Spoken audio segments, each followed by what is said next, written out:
Your Morning with Kathy Ballou and Cindy Edwards. Well, proper nutrition and healthy sleep habits are all important parts of the new school year. But many parents fail to focus on their child's eye care. Overlooking this part of your youngster's development could inhibit their ability to learn in the classroom. Here to tell us more about comprehensive eye exams is Dr. Daniel Desrivieres, President of the New Jersey Society of Optometric Physicians. Good morning, Doctor. Nice to have you on the show. Good morning, Kathy. It's great to be here. Well, let's start off with, how do you know if your child has a vision problem, especially if it's a younger child? A young child who's having a visual problem sometimes would be blinking a lot. They would be holding the reading material very close to their eyes.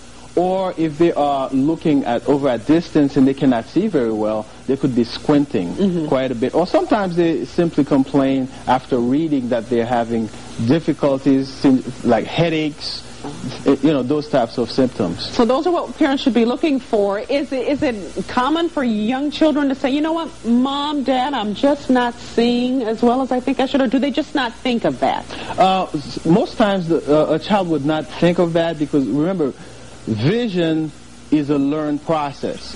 So therefore, a child who has not had any visual experience may not know to tell the parent that they cannot see. Okay. So it's a combination of the parent observing, taking the child for timely eye exams, and if the problem is not picked up before school opens, the teacher or the school nurse sometimes do a very good job of picking visual problems. Okay, well, that's good to know. So let's talk eye exams. So what is a comprehensive eye exam? What is included in that for your child?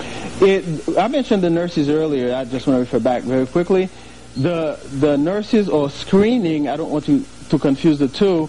The screening, for the most part, would determine whether or not the child it deviates from the normal.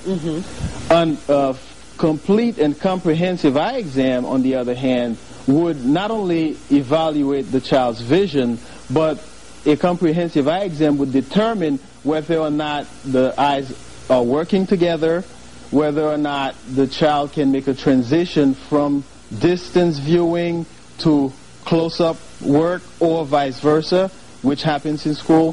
So there are a lot of skills involved when a child is reading. For example, being able to go across a page. Okay, so that's the type of problems that you can detect during an actual eye exam. But when you first start with an eye exam, though, it starts basically with a good family history. You want to know if the family has had any eye problems, if the child from birth to the time that you examine them has had any eye problems. So those are very important parameters that you need to know. There are others. Right. For example, the second part of the eye exam after the family history would be checking the visual acuity.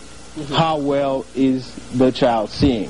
So I have some charts here I can demonstrate for you. All right, well, we see the charts there. So what do you look for? Well, the first chart, for example, if a child is too young where they cannot read but they can tell symbols, the first chart is very helpful where you have a boat, a circle, a plus sign. So you have signs on there. Okay. The second chart, if the child is a little bit older, they can point to different directions, then you can utilize that.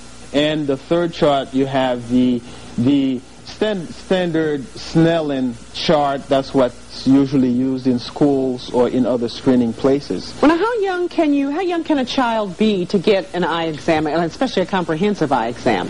The parent usually knows best. For example, if you are a parent and you know and you feel that your child is having a problem, the child is having a problem until proven otherwise. The recommended time, though, for an eye exam, normally 6 months is a good place to start.